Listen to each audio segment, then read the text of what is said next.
BGMൽ different ആയിട്ടുള്ള പലതരത്തിലുള്ള situations ഉണ്ടാവാറുണ്ടല്ലേ, അതുപോലൊരു സിറ്റുവേഷൻ ആണ് ഇത്. അപ്പൊ ആ സിറ്റുവേഷനൊക്കെ എങ്ങനെ നമ്മൾ പാനിക് ആവാതെ എടുക്കാൻ ഞാൻ കാണിച്ചു തരാം.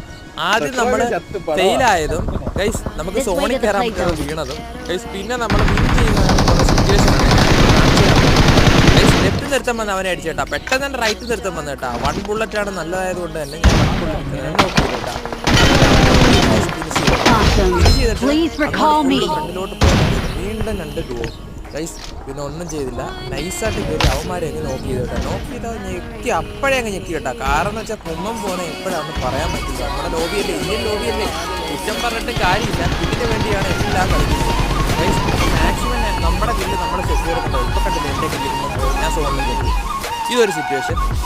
ഇനി അടുത്ത സിറ്റുവേഷൻ നൈസായിട്ട് ഇവന്മാരെ നോക്കി. ഞാനിവിടെ ഓൾറെഡി ഒരു 1v4 അടിച്ചു, പക്ഷേ നോക്ക് വീണത് ഞാൻ മനസ്സിലാക്കിയില്ല ഗൈസ്. നോക്ക് വീണിട്ട് ഞാനത് ഫിനിഷ് ചെയ്യാൻ പോയില്ല, കാരണം ടീമേറ്റ് അവിടെ നോക്കായിരുന്നു കേട്ടോ. ആ ടൈമിൽ അവിടെ റിപ്പായി. അപ്പോഴത്തേക്ക് ഞാൻ ബാക്കിയുള്ളവരെയൊക്കെ വൈപ്പ് ചെയ്തിട്ട് സോണിലോട്ട് കയറുവാണ്.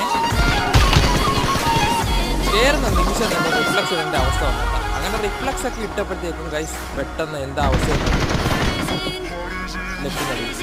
ഇനി ഞാൻ കാണിച്ചു തരാം. ഇവിടെ ഞാൻ ബാക്കിലുള്ളവനെ ക്ലിയർ ചെയ്തിട്ട് ഫ്രണ്ടിലോട്ട് മൂവ് ആവുന്ന സമയത്ത് ഗൈസ് ഓപ്പണിലാണ് ഞാൻ. പെട്ടെന്നൊരു റിഫ്ലക്സ് ഇട്ടാ അവനെ നോക്കി ചെയ്തിട്ട് വാളൊക്കെ എടുത്ത് കറങ്ങി കവറിലോട്ട് കയറുന്നത് വീണ്ടും അടിച്ചു. ഒരു അടിയോടുണ്ട് രക്ഷപ്പെട്ടാ. ഓട്ടറൊക്കെ എടുത്തിട്ട് നൈസായിട്ട് കവറിലോട്ട് കയറി 1 സൈഡ് പോയിട്ട് വന്നവനെ ഫിനിഷ് ചെയ്തേട്ടാ. ഗൈസ് നമ്മുടെ ഇവന്റിന്റെ എക്യുപ്മെന്റ്സിന്റെ ഡിലേ കേട്ടാ. ഈ ഡിലേ കാരണം നമുക്ക് ഒരുപാട് അഡ്വാൻറ്റേജ് ഉണ്ട്, ഡിസഡ്വാൻറ്റേജ് ഉണ്ട് കേട്ടോ. ഈ ഫൈറ്റ് എങ്ങനെ വിൻ ചെയ്യാൻ പറ്റും, ഒരിക്കലും നമ്മൾ കയറി പോയതാ ഇങ്ങനെ സിറ്റുവേഷൻ വരുന്നത്. അപ്പോൾ അടുത്ത വീഡിയോ കാണാൻ പറ്റാറ്.